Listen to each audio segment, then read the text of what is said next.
Hi guys, welcome back to our YouTube channel. അപ്പോൾ നമ്മുടെ Akhil Marar big ബോസിലൂടെ ഒരുപാട് പ്രസിദ്ധിയായിട്ടുള്ള ഒരാളാണ് അഖിൽ മാരാർ. ഈ ബിഗ് ബോസിന് മുന്നേ അഖിൽ മാരാർ ആരാന്ന് ചോദിച്ചാൽ എനിക്കറിയില്ലായിരുന്നു കേട്ടോ.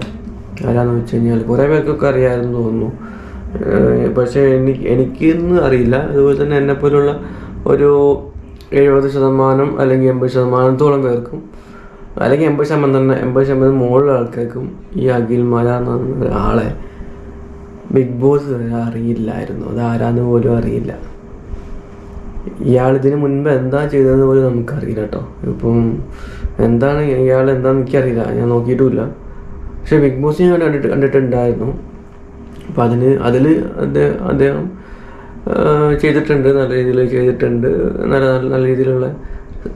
കാരണം ബിഗ് ബോസ് എന്ന ഗെയിം വിജയിക്കാൻ കുറച്ച് വിളവും കാര്യങ്ങളൊക്കെ വേണം, കുറച്ച് ഐഡിയയും അതുപോലെ തന്നെ കുറച്ച് ട്രിക്കും കാര്യങ്ങളൊക്കെ, മറ്റുള്ളവരെ കയ്യിലെടുക്കാനുള്ള കഴിവും, പിന്നെ അതുപോലെ തന്നെ അവിടെ നിൽക്കുന്ന ആൾക്കാരെ കയ്യിലെടുക്കാനുള്ള കഴിവും, പിന്നെ പ്രേക്ഷകരെ കയ്യിലെടുക്കാനുള്ള കഴിവും, ട്രിക്സും കാര്യങ്ങളൊക്കെ വേണം. എങ്കിൽ മാത്രമേ ബിഗ് ബോസ് എന്നുള്ള ആ ഒരു ഗെയിം ജയിക്കാൻ പറ്റുള്ളൂ. അപ്പോൾ അത് നല്ല രീതിയിലുള്ള ആളായിരുന്നു അഖിൽ മാരാർ. അത് കഴിഞ്ഞ് ചാമ്പ്യൻ ആയ ശേഷം തന്നെ എനിക്ക് തോന്നുന്നു ഒരു കുറച്ച് മാസം കഴിഞ്ഞപ്പോൾ തന്നെ അദ്ദേഹത്തിന് ഇത്രയും ഒരു ഫേമസ് ആക്കിയിട്ടുള്ള ഏഷ്യാനെറ്റിൽ തന്നെ പണി കൊടുത്തു. എന്തൊക്കെയോ പറഞ്ഞു അത് ഞാൻ ആ വീഡിയോ കണ്ടിട്ടുണ്ടായിരുന്നു.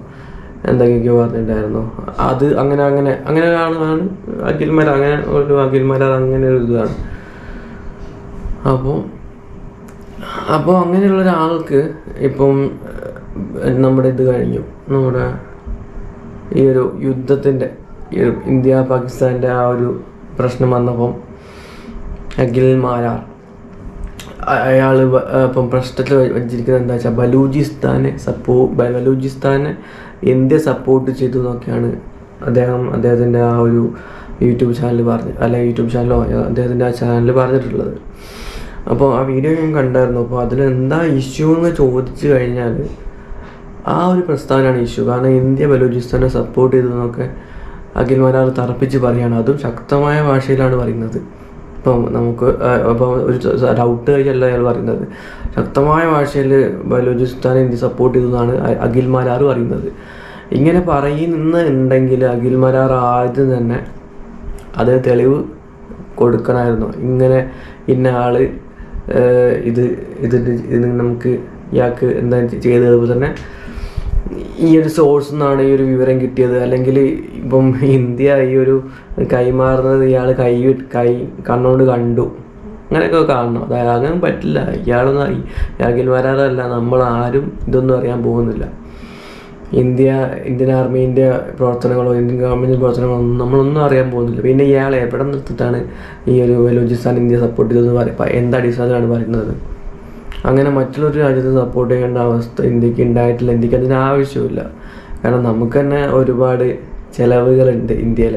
ഇപ്പോൾ ഒരു ആർമി അതുപോലെ തന്നെ BSF ബോർഡർ സെക്യൂരിറ്റി ഫോഴ്സ് നിങ്ങൾക്കറിയാം എത്ര ഉണ്ടായിരിക്കും. അതായത് ആർമി മാത്രമല്ല, നമ്മുടെ ബോർഡേഴ്സ് കാക്കുന്നത് BSF ബോർഡർ സെക്യൂരിറ്റി ഫോഴ്സ് എന്ന് പറഞ്ഞിട്ടുള്ള അർദ്ധസൈനിക വിഭാഗമാണ്.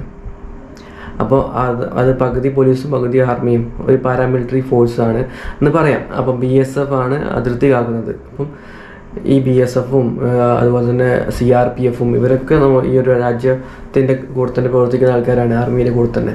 അപ്പം ഇവരൊക്കെ നമുക്ക് നിലനിർത്തണം, ഇവർക്ക് സാലറി കൊടുക്കണം.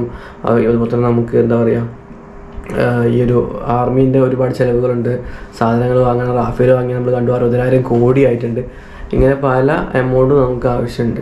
അതിനിടയിൽ ഈ അഖിൽ മാരാർ പറയുന്നത് പോലെ മറ്റുള്ള രാജ്യത്തിനും കൂടി സപ്പോർട്ട് ചെയ്യാൻ പോയാൽ നമുക്ക് അതിന് 60,000 കോടിയിൽ നിൽക്കില്ല, അതിലും മുകളിൽ നമുക്ക് കടം വരും. അപ്പോൾ ഈ അഖിൽ മാരാർ മറ്റേ 500 രൂപ ഒരാൾക്ക് കൊടുക്കുന്ന പോലെ അല്ല ഈ കാര്യം. നമുക്ക് മറ്റു രാജ്യത്തിന് സപ്പോർട്ട് ചെയ്യണമെങ്കിൽ നമുക്ക് അത്രയ്ക്കും കോടിക്കണക്കിന് എമൗണ്ട് വേണം. എങ്ങനെ കൊടുക്കാനാണ്? പാകിസ്ഥാൻ നടുവ് കിടക്കുമ്പോൾ നമ്മൾ എങ്ങനെ ബലൂചിസ്ഥാനിൽ സഹായിച്ചെന്ന് അയാൾ പറയുന്നത്. അതെങ്ങനെ സഹായിക്കാനാണ്?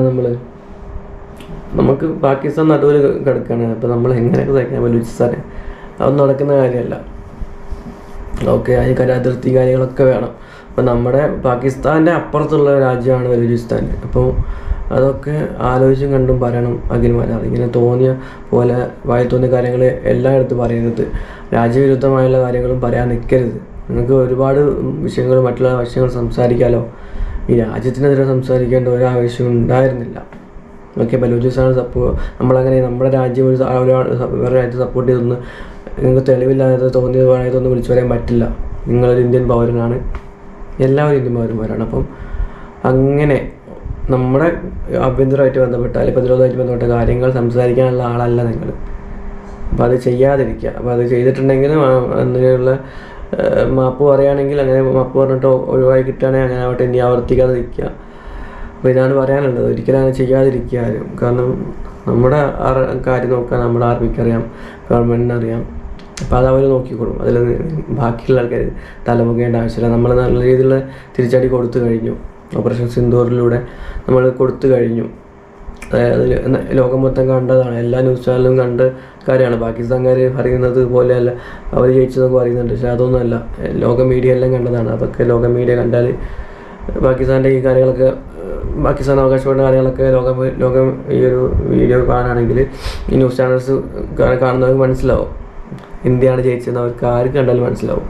അപ്പോൾ അതെന്തോ ആയിക്കോട്ടെ, നമ്മൾ ഇന്ത്യ ജയിച്ചു എന്നിട്ട് തന്നെയാണ് അവിടെ ആ ഒരു യുദ്ധം നമ്മൾ അവസാനിപ്പിച്ചത്.